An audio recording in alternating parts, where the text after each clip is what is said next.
Hello friend, स्वागत है आपका अपना चैनल ब्रह्मास्त्र स्टडी जोन में। इस वीडियो में हम लोग करने जा रहे हैं घटना चक्र समान अध्ययन से केमिस्ट्री सेक्शन को। आइए शुरू करते हैं। शुरू करने से पहले अगर आप इस चैनल पर नए हैं तो चैनल को सब्सक्राइब कर लीजिए, साथ ही बेल आइकन को भी प्रेस कर लीजिएगा ताकि आपको नया नया वीडियो मिलता रहे, और वीडियो को ज़्यादा से ज़्यादा लाइक करें, शेयर करें। आइए शुरू करते हैं। परमाणु नाभिक के अवयव हैं प्रोटॉन और न्यूट्रॉन। आणविक संरचना के बारे में सही कथन क्या है? तो प्रोटॉन और न्यूट्रॉन न्यूक्लियस में होते हैं और इलेक्ट्रॉन न्यूक्लियस के इर्द गिर्द यानी आउटर मोस्ट सेल में जो है चक्कर लगाते हैं। इस तरह से होते हैं। न्यूक्लियस में प्रोटॉन और प्लस न्यूट्रॉन होते हैं और इसकी आउटर मोस्ट सेल में इस तरह से इलेक्ट्रॉन जो है चक्कर लगाते हैं। इस तरह से होता है। एक परमाणु के केंद्र का धनावेशित हिस्सा कहलाता है नाभिक। तो ये क्या है? प्रोटॉन प्लस जो न्यूट्रॉन है ये क्या कहलाएगा? नाभिक कहलाएगा। नाभिक कहलाएगा ये। इलेक्ट्रॉन, प्रोटॉन, न्यूट्रॉन तथा फोटोन में से जो अणु का भाग नहीं है तो वो फोटोन है, क्योंकि प्रोटॉन और इलेक्ट्रॉन, न्यूट्रॉन ये सभी जो है अणु के यानी एटम का पार्ट है। खनिज यौगिक, खनिज मिश्रण तथा प्राकृतिक तत्व में से एक ही प्रकार का परमाणु मिलता है। तो कहाँ मिलता है? वो प्राकृतिक तत्व में।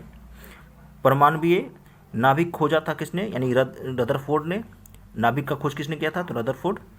एटम में जो है न्यूट्रॉन का खोज किसने किया था? तो चैडविक ने। और इलेक्ट्रॉन का खोज किसने किया था? तो जे थॉमसन ने। और प्रोटॉन का खोज किसने किया था? तो गोल्डस्टीन ने। तो ये सभी याद रखिए जो एग्जाम में जनरली पूछे जाते हैं। न्यूट्रॉन, प्रोटॉन, न्यूट्रॉन तथा इलेक्ट्रॉन में से जो अणु का कण नहीं होता है वो ड्यूट्रॉन है। ड्यूट्रॉन है क्योंकि न्यूट्रॉन, प्रोटॉन और न्यूट्रॉन अणु का क्या है? एक कण है। Electron, positron, proton, neutron, photon, electron, neutron, न्यूट्रॉनों में से जो एक कण प्रतिकण युग्म है वो है इलेक्ट्रॉन, पॉजिट्रॉन। न्यूट्रॉन, प्रोटॉन, पाई मेसान तथा क्वार्क में से मूलभूत कण है। तो क्वार्क क्या है? मूलभूत कण है। सुमेलित करते हैं। शून्य द्रव्यमान न्यूट्रॉनों का होता है। आंशिक आवेश क्वार्क का होता है। आंशिक प्रचकरण होता है पॉजिट्रॉन का, और पूर्णांक प्रचकरण होता है फोनॉन का। अल्फा कण के दो धन आवेश हैं। इसका द्रव्यमान लगभग बराबर होता है। तो हीलियम के एक परमाणु के नाभिक के बराबर होता है। हीलियम के नाभिक में होते हैं 2 प्रोटॉन और 2 न्यूट्रॉन। अल्फा किरण, अल्फा कण, बीटा कण तथा गामा किरण में ऋणात्मक आवेश होता है। बीटा कण, बीटा क्या होता है? नेगेटिव होता है। नेगेटिव होता है। और अल्फा कण इलेक्ट्रॉन, न्यूट्रॉन एवं प्रोटॉन में आवेशित रहित होता है, यानी किसका कोई भी चार्ज नहीं होता है, तो वो है न्यूट्रॉन। और अल्फा कण क्या होता है? वो पॉजिटिव होता है। अल्फा क्या होता है? वो पॉजिटिव होता है। परमाणु में कणों को भरने का क्रम नियंत्रित होता है ऑफ बाउस सिद्धांत पे, जिसका फॉर्मूला होता है 2n²। 2n²। इसी फार्मूला पे जो है जो सेल्स को भरा जाता है। अगर n=1 लेंगे तो इसके सेल में कितना हो जाएगा? 2 हो जाएगा। इसको इस तरह से देख लेते हैं। फार्मूला होता है 2n²। अगर हम n=1 लेंगे तो सेल में कितने हो जाएंगे? 2 हो जाएगा।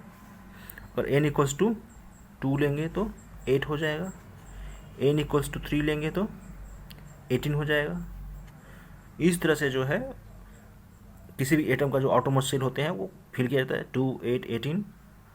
इसी का नाम जो दिया गया है K, L, M, N, ये सेल्स का इस तरह से नामकरण किया गया।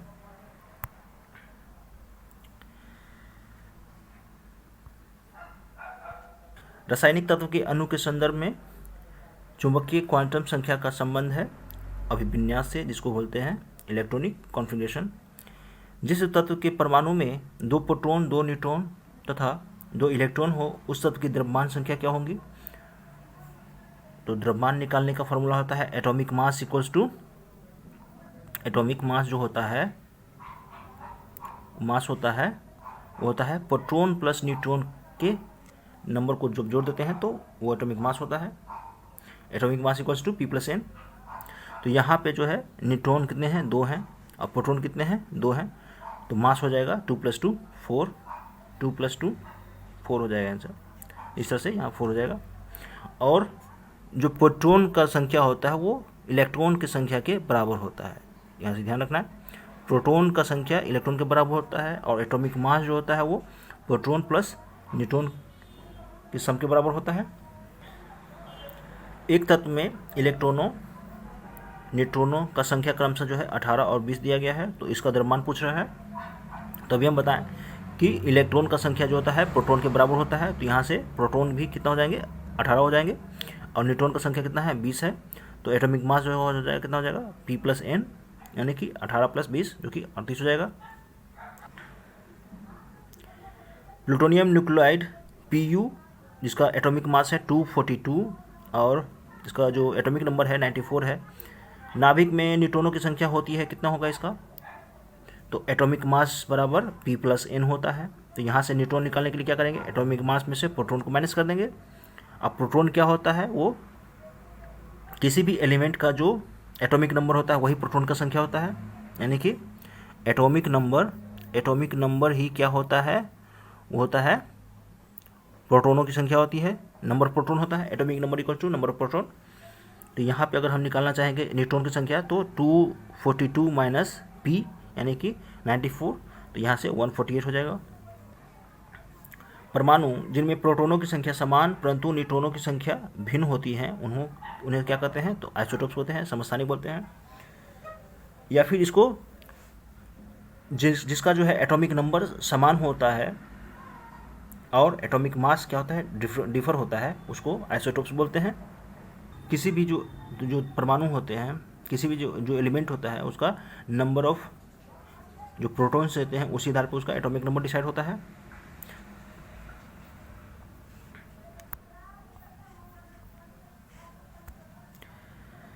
समस्थानिक होते हैं किसी एक तत्व के परमाणु जिनका परमाणु भार भिन्न होता है और परमाणु क्रमांक सेम होता है। परमाणु क्रमांक यानी एटॉमिक नंबर सेम होता है। एटॉमिक नंबर क्या होंगे, सेम होगा। किसके बराबर होता है, तो ये प्रोटॉन के बराबर होता है, और इसके परमाणु भार क्या होंगे, अलग होंगे, तो उसको बोलते हैं आइसोटोप्स यानी समस्थानिक। किसी परमाणु नाभिक का आइसोटोप वह नाभिक है जिसमें प्रोटॉनों की संख्या क्या होती है, समान होती है, परंतु न्यूट्रॉनों की संख्या क्या होती है, अलग होती है। बिल्कुल सही है। सम न्यूट्रॉनिक समूह कहते हैं जिसमें वैसे समूह चाहे वैसे एलिमेंट जिसका न्यूट्रॉन क्या होता है, समान होता है। जैसे एग्जांपल दिए गए हैं कार्बन, नाइट्रोजन, ऑक्सीजन, इन सबों में क्या है, न्यूट्रॉन की संख्या समान होती है, वो चेक कर लेते हैं हम लोग। कार्बन का एटॉमिक नंबर 6 है और इसका मास कितना है, 14 है। तो न्यूट्रॉन निकालने के लिए एटॉमिक मास इक्वल्स टू क्या होता है, P + n। तो न्यूट्रॉन कितना हो जाएगा, एटॉमिक मास में से प्रोटॉन को माइनस करेंगे, प्रोटॉन मतलब उसका एटॉमिक नंबर को माइनस करेंगे, तो न्यूट्रॉन निकल जाएगा। तो न्यूट्रॉन इसका निकालने के लिए कार्बन का क्या हो जाएगा, 14 - 6 जो कि 8 होगा। कार्बन के लिए हो जाएगा, नाइट्रोजन के लिए कितना हो जाएगा, 15 - 7, तो यहाँ भी 8 हो जाएगा। ऑक्सीजन के लिए 16 - 8, तो यहाँ भी 8 हो जाएगा। तो इन सबों का जो न्यूट्रॉन की संख्या क्या है, सेम है, जो कि 8 है, तो इसको बोलेंगे सम न्यूट्रॉनिक समूह। रेडियो एक्टिविटी मापी जाती है गाइजर काउंटर से। रेडियो एक्टिविटी का आविष्कार किसने किया था, तो बैकरोल ने किया था।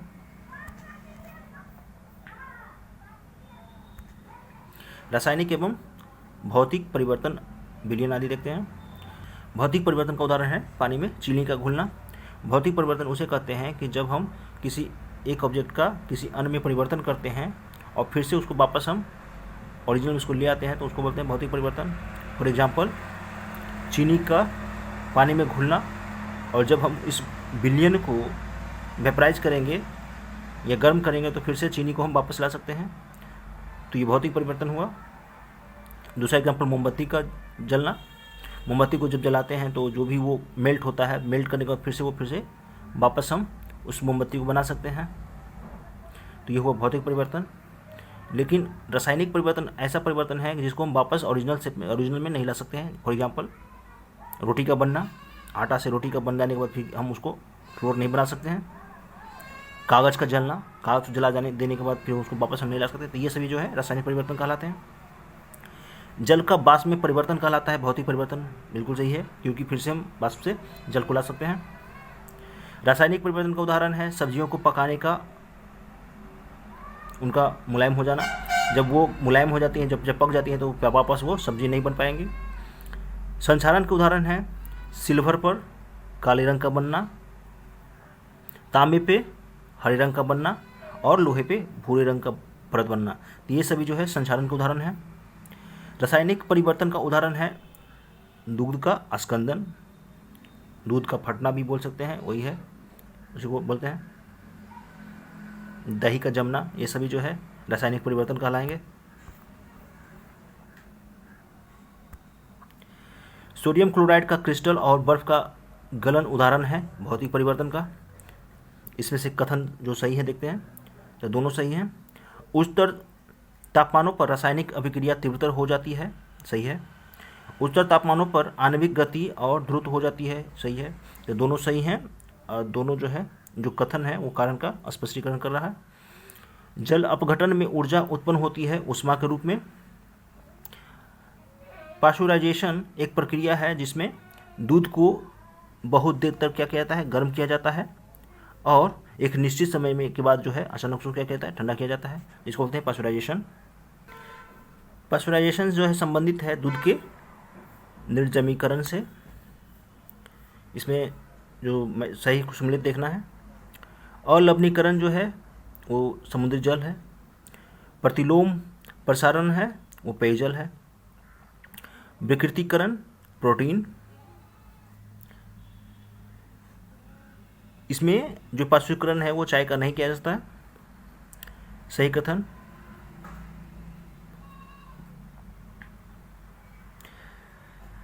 अशुद्धियों के कारण जो है द्रव का क्वथनांक बढ़ जाता है। अशुद्धियों के कारण द्रव का क्वथनांक क्या होता है, वो बढ़ जाता है।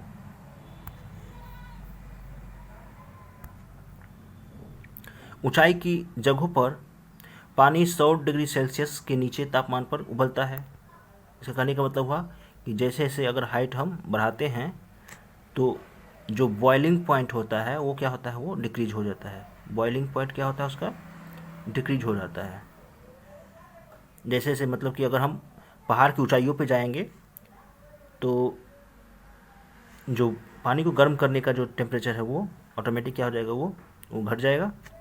वही बोल रहा है कि ऊंचाई की जगहों पर पानी जो है 100 डिग्री सेल्सियस के नीचे के तापमान पर उबलता है, क्योंकि वायुमंडल का दाब क्या होता है, हाइट के बढ़ने के साथ साथ में उसका दाब जो है क्या होता है, घट जाता है। दाब जो है घटता है और जैसे से हाइट को हम कम करेंगे वैसे वैसे दाब क्या हो जाएगा, प्रेशर क्या होगा, वो बढ़ जाएगा। समुद्र की गहराइयों में जाइएगा तो क्या होगा, प्रेशर बहुत ज़्यादा होता है। इसमें से जो है सही कथन को देखना है, जो कि ए सही है। नमक और बर्फ के मिश्रण से 0 डिग्री से नीचे का तापमान प्राप्त होता है, सही है। वह कोलाइडी तंत्र जो कोहरे में अभिव्यक्त होता है, गैस में द्रव।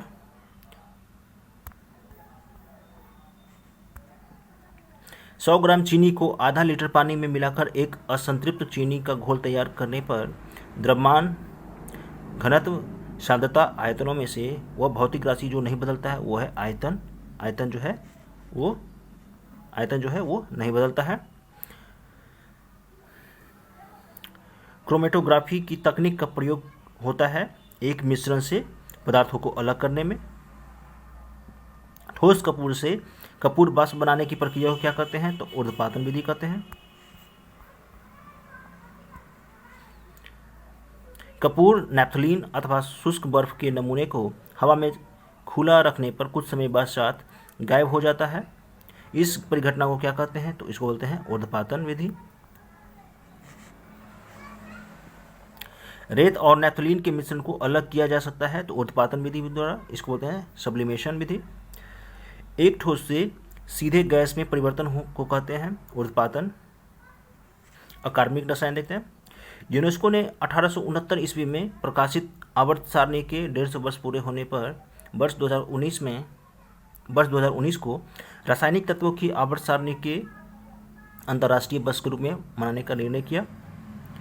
इस पीटी में पीरियड टेबल में ऊपर से किसी वर्ग में ऊपर से नीचे जब आते हैं तो किसी भी जो एटम्स होता है, एलिमेंट्स होते हैं, उसका जो रेडियस होता है वो क्या होता है, बढ़ता जाता है। रेडियस क्या होता है, वो टॉप टू बॉटम आने पे रेडियस क्या होता है, बढ़ता है। तो रेडियस बढ़ने के कारण क्या होता है, एटॉमिक साइज जो है वो जो है बढ़ जाएंगे। एटॉमिक साइज क्या होगा, बढ़ जाएगा। और विद्युत धनात्मक होता है वो भी क्या होता है, टॉप टू बॉटम आने पे वो भी बढ़ता है। और आयनन ऊर्जा जो है टॉप टू बॉटम आने पे वो घटती है। विद्युत ऋणात्मकता क्या होती है, वो घटती है। इलेक्ट्रॉन प्रीति जो है वो भी घटती है। ये बात कर रहे हैं हम किसी भी वर्ग में टॉप से बॉटम आने पे। अगर हम किसी आवर्त में बाएं से दाएं की ओर जाते हैं तो उसका जो रेडियस है वो क्या होता है, घटता जाता है। यानी कि लेफ्ट टू राइट जाने पे रेडियस क्या होता है, वो घटता है। रेडियस जब घट जाएगा तो उसका एटॉमिक साइज क्या होगा, वो भी क्या हो जाएगा, कम जाएगा। और विद्युत धनात्मक जो है वो क्या होता है, वो भी घटता जाएगा। आयनन ऊर्जा जो है लेफ्ट टू राइट जाने पे वो बढ़ेगी। विद्युत ऋणात्मकता जो है वो क्या होगा, लेफ्ट टू राइट में बढ़ेगी। और इलेक्ट्रॉन प्रीति जो है लेफ्ट टू राइट जाने पे वो क्या होंगे, बढ़ती जाती है। ये कुछ उदाहरण थे।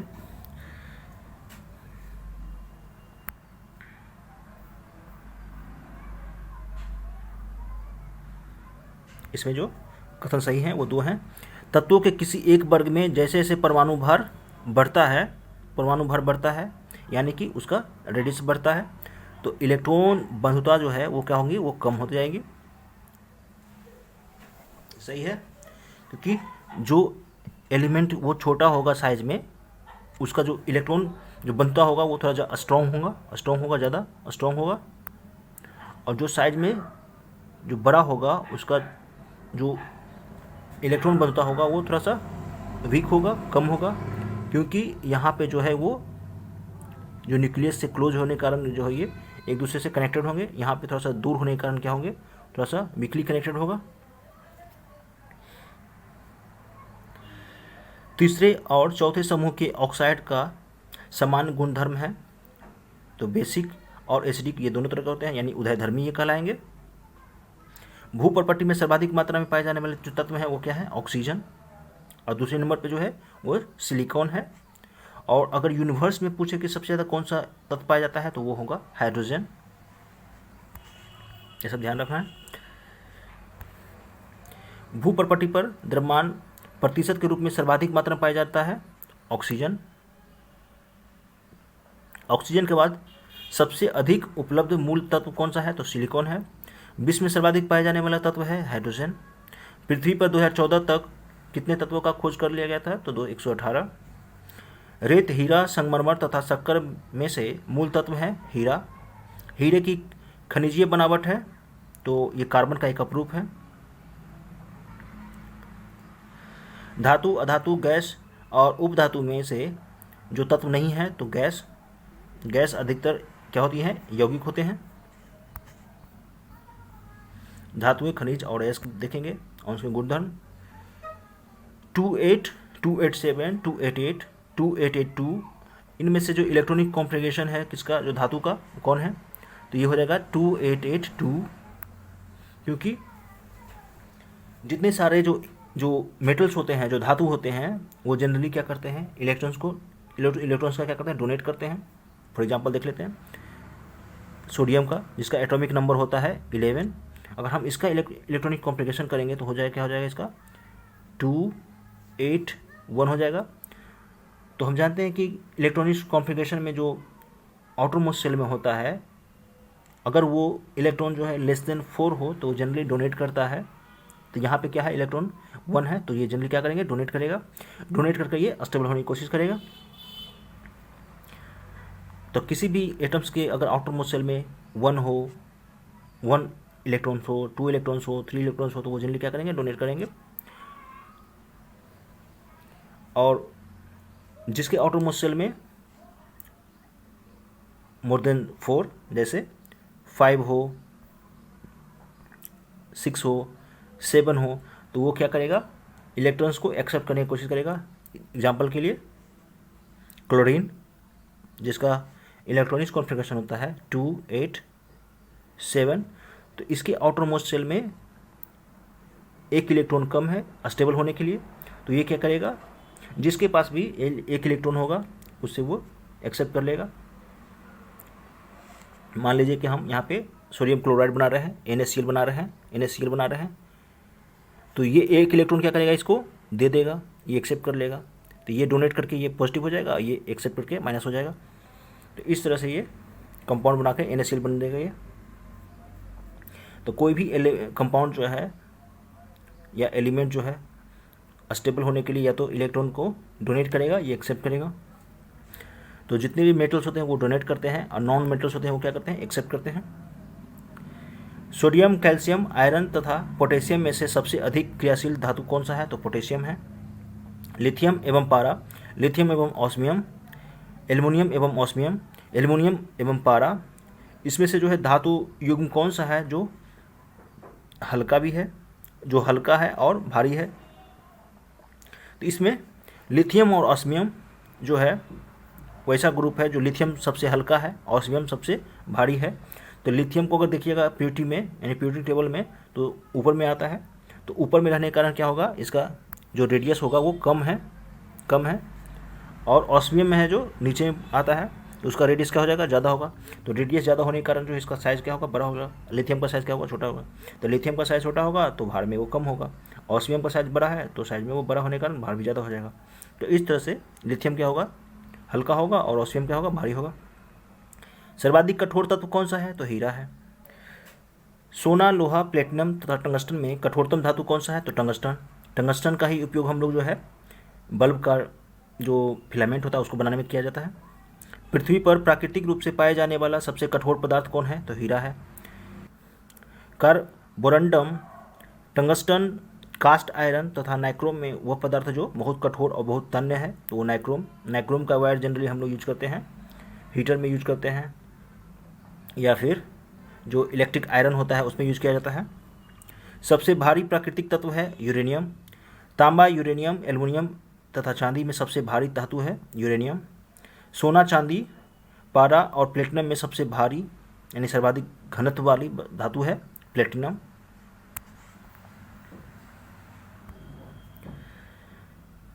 खनिज मिनरल कौन सा है, तो अकार्बनिक ठोस जितने होते हैं वो खनिज मिनरल होते हैं। मोती की रासायनिक संरचना होती है कैल्शियम कार्बोनेट, जिसका फॉर्मूला होता है CO3 कैल्शियम कार्बोनेट।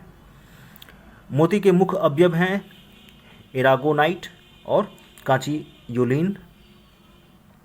मानिक और नीलम रासायनिक रूप से जाने जाते हैं, तो एल्यूमिनियम ऑक्साइड के रूप में।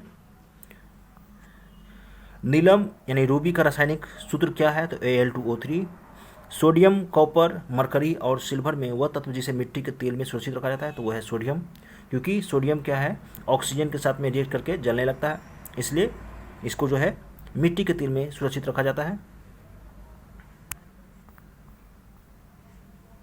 इसमें सही कथन को देखना है, तो कथन सही है। सोडियम धातु का संचयन जो है केरोसिन में होता है, सही। आजकल सड़क की रोशनी में पीले लैंप बहुत याद में प्रयुक्त हो रहे हैं। इन लैंपों का उपयोग करते हैं क्योंकि इसमें क्या होता है, सोडियम भरा जाता है। सोडियम बाष्प लैंप प्रायः सड़क प्रकाश के लिए प्रयुक्त होते हैं क्योंकि इनका प्रकाश एक वर्णीय होता है और पानी की बूंदों से गुजरने पर ये क्या होती है, विभक्त नहीं होती है, इसलिए जो है सोडियम लैंप का यूज किया जाता है स्ट्रीट लाइट में जनरली ज़्यादातर। प्रतिदीप्ति नली में सर्वाधिक समांतर प्रयोग होने वाली वस्तु है, तो पारा बाष्प तथा आर्गन। एल्युमिनियम, सोना, क्रोमियम तथा जस्ता में से स्वतंत्र अवस्था में पाई जाती है सोना क्या है, नॉन रिएक्टिव एलिमेंट में आता है। ये किसी से, क्योंकि यह स्टेबल फॉर्म में है इसलिए इसको स्वतंत्र अवस्था में देखा जाता है ज़्यादातर। इसलिए अगर हम सैटेलाइट को लॉन्च करते हैं तो सैटेलाइट पे जनरली सोना का एक लेयर चढ़ा दिया जाता है ताकि ये किसी से रिएक्ट ना करे। सोने को घोला जा सकता है अम्लराज में। शुद्ध सोना होता है 24 कैरेट का। अति मुलायम यानी खनिज टाल्क सोप स्टोन मुक्त है, तो मैग्नीशियम सिलिकेट चूना पत्थर का रासायनिक नाम क्या है? तो कैल्शियम कार्बोनेट CaCO3 CaCO3 इसको बोलते हैं चूना पत्थर। चीनी मिट्टी, कोरंडम, जिप्सम तथा टैल्क में से जिसमें कैल्शियम विद्यमान होता है तो जिप्सम जिसका फॉर्मूला होता है CaSO4 half H2O। Plaster of Paris भी बोलते हैं इसको। प्लास्टर ऑफ पेरिस का जो फॉर्मूला होता है वो होता है CaSO4 हाफ H2O, इसको कैल्शियम सल्फेट बोलते हैं। प्लास्टर ऑफ पेरिस का सूत्र CaSO4 हाफ H2O। डॉक्टर, कलाकार, मूर्तिकार कैल्शियम सल्फेट का उपयोग करते हैं जिसका लोकप्रिय नाम क्या है? Plaster of Paris. डॉक्टर्स जो है जनरली जो है यूज करते हैं जब किसी का हाथ फ्रैक्चर हो जाता है, जनरली हाथ हो पैर हो यानी बोन्स फ्रैक्चर में जनरली यूज किया जाता है। और जो कलाकार होता है वो मूर्ति बनाने में इसका उपयोग करते हैं प्लास्टर ऑफ पेरिस का। प्लास्टर ऑफ पेरिस बना होता है जिप्सम का जिसका फॉर्मूला भी बताया है CaSO4 हाफ H2O। मोनाजाइट अयस्क है थोरियम का। माइका है ऊष्मा का चालक तथा विद्युत का कुचालक। माइका ऊष्मा का चालक होता है और विद्युत का कुचालक होता है। लोहा और इस्पात, खिलौने, ग्लास और कुम्हारी तथा वैद्युत में से वह उद्योग जिसमें अभ्रक कच्चे माल के रूप में प्रयुक्त किया जाता है तो वह है वैद्युत, जहाँ पे अभ्रक का इस्तेमाल किया जाता है। पारा, पानी, ईथर तथा बेंजीन द्रव्यों में से वह जो ऊष्मा का अच्छा चालक है तो वह है पारा, जिसका संकेत होता है Hg, जो कि लिक्विड स्टेट में होता है। ऐसा मेटल जो लिक्विड स्टेट में रहता है वो है पारा। जल, पारा, बेंजीन तथा चमड़ा में से ऊष्मा का सर्वाधिक चालक है तो पारा Hg। तांबा, सीसा, पारा और जस्ता में ऊष्मा का सर्वाधिक, यहाँ पे क्या हो जाएगा? सुचालक हो जाएगा। सुचालक है तो पारा हो जाएगा।